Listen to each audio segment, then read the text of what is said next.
En nuestro espacio hemos escuchado a la representación de los jubilados de la administración pública. Luis Cano estuvo con nosotros en estudio y hablaba de cómo el instructivo NAPRE ha afectado el ingreso de quienes dedicaron su vida a la administración pública, más de 25 años trabajando en empresas del Estado, en entes del Estado, sean ministerios, gobernaciones, alcaldías, y que hoy se están viendo afectados por la aplicación de este instructivo. También el magisterio venezolano ha hecho lo propio, han venido a reclamar lo que ha significado el aplanamiento de las tablas salariales, la eliminación de algunas primas, la disminución en porcentajes de algunas primas establecidas en la convención colectiva, mismo caso de los trabajadores universitarios.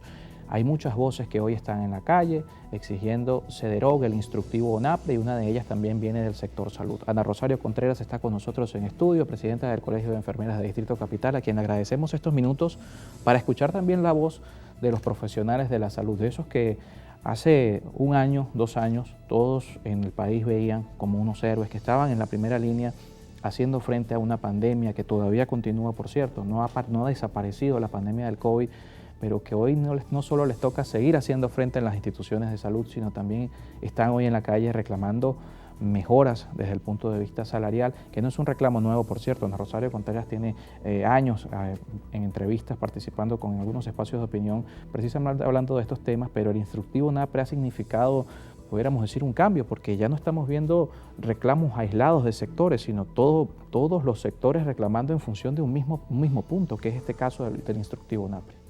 Sí, bueno, saludos a todos, gracias por la invitación.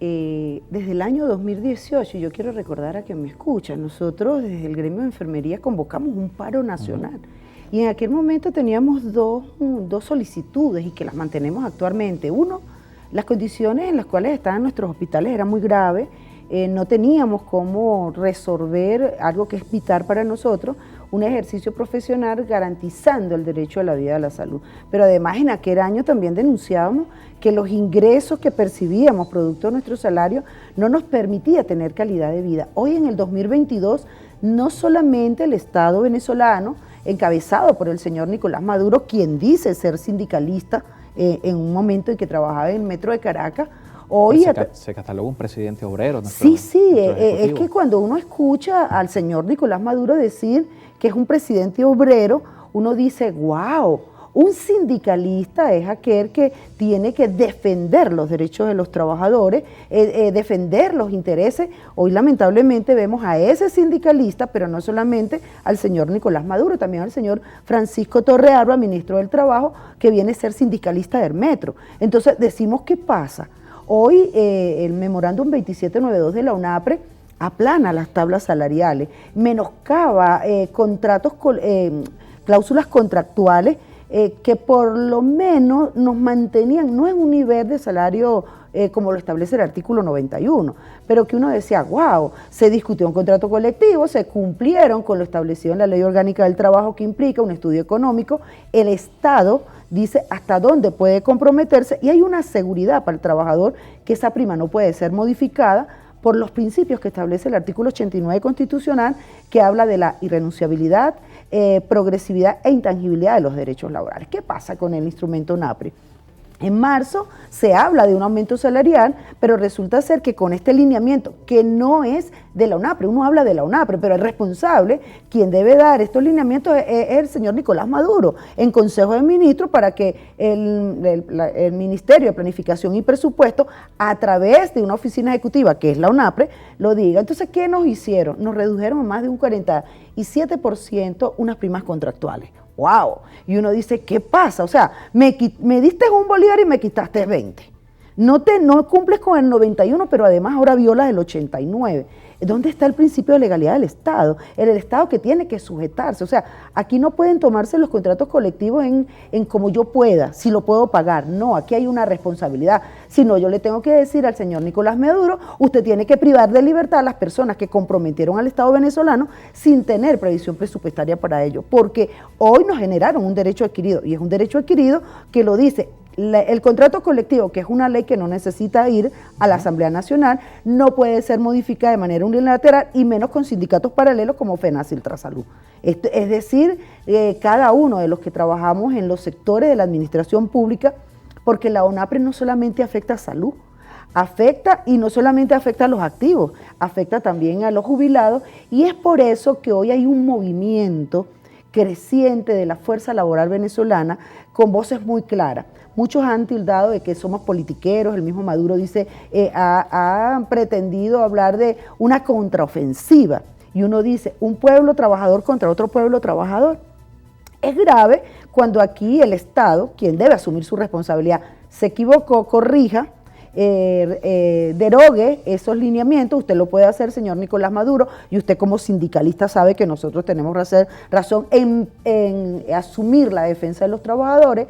Devuélvanos lo que nos quitó y, por supuesto, cumpla con el 144, convoque la tripartita, como usted se ha comprometido ante la comisión de encuesta, y fije un salario mínimo indexado al costo de la canasta básica, como lo establece el artículo 91 constitucional, porque usted es el presidente de la República, así lo creemos, pero entonces usted, como cabeza del Ejecutivo Nacional, debe ser el primero que debe cumplir la Constitución y las leyes, y eso es lo que nosotros estamos exigiendo. Y para el día de mañana, jueves 11 de agosto, vamos a hacer una movilización de trabajadores. Y le vamos a decir al señor Nicolás Maduro, no tenemos miedo. Los trabajadores hemos perdido tanto que perdimos el miedo. Ya hoy estamos con las banderas de la verdad, la bandera que nos dice que estamos trabajando, el gremio de enfermería, Carlos, como tú lo dijiste, los trabajadores de la salud, durante la época de pandemia, que no ha pasado la pandemia. Hoy lo que no tenemos es casos en terapia intensiva, pero sigue cursando el virus en las comunidades. Fuimos héroes. Y hoy decimos que nos sentimos esenciales para el paciente, pero invisibles para el Estado. Y digo porque durante el tiempo de pandemia, más de 800 trabajadores sacrificaron su vida por salvarla de otra con clínica sugestiva de COVID-19, y ni siquiera nos han reconocido oficialmente ese caso. Hoy seguimos sin condiciones de trabajo, hoy no tenemos insumos, hoy frente a esta amenaza del incremento de casos COVID, seguimos sin equipos de protección, es decir, seguimos con condiciones de trabajo indecentes, pero además con salarios insuficientes. Por eso el gremio de enfermería, parte importante del equipo de salud, nos sumamos a estas voces en estas movilizaciones unitarias, porque creemos que esto no afecta nada más a los educadores. Esto no afecta nada más a los jubilados. Claro, no es un tema de convenciones de sectores, es toda la administración Esto no pública. es sectorial, y por eso las luchas no pueden ser sectoriales. Hoy el gran protagonista de estas luchas que estamos realizando los trabajadores venezolanos no es una figura u otra, no es un dirigente sindical o un dirigente gremial, es el pueblo trabajador que está levantándose, construyendo un tejido social de lucha impermeable a la desesperanza para poder exigirle al Estado venezolano que cumpla. Esta no es una lucha política partidista. Esto es decirle a quien hoy está, que tiene bajo su control las nóminas del Estado, que no estamos dispuestos a que se nos viole la Constitución, a que se nos violen los contratos colectivos, que no estamos dispuestos a seguir con el paralelismo sindical, que queremos que se cumpla la Constitución y se respete los dirigentes que cada base gremial y sindical decida. Aquí no puede venir, por ejemplo, Octavio Solórzano a secuestrar la representación del sector salud y firmar un acta como la que hizo el 22 de julio, donde acordó modificar de manera unilateral la bonificación de los uniformes, que era 5 salarios mínimos, es decir, en 2 oportunidades, 130 eran 1.300 bolívares. Y este señor fundamentándose en algo que solamente él se cree, en una guerra económica, en las sanciones, que yo no discuto porque eso es terreno político, pero que a mí como trabajadora no puedo permitir que alguien que dice que representa a la clase trabajadora viole o sea copartícipe de la violación al artículo 89 constitucional. Hay un tema interesante del sector salud y es precisamente este, que ha sido tal vez la primera firma que se da en un contexto donde un gremio acepta una desmejora.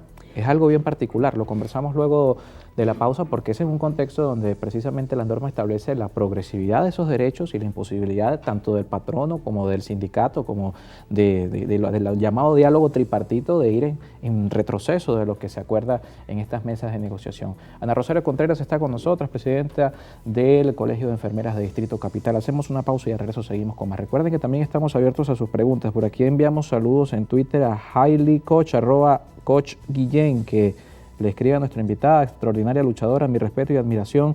Saludos desde Valencia. Hacemos una pausa. Recuerden sus comentarios a través de las redes sociales, @En Contexto Episodio.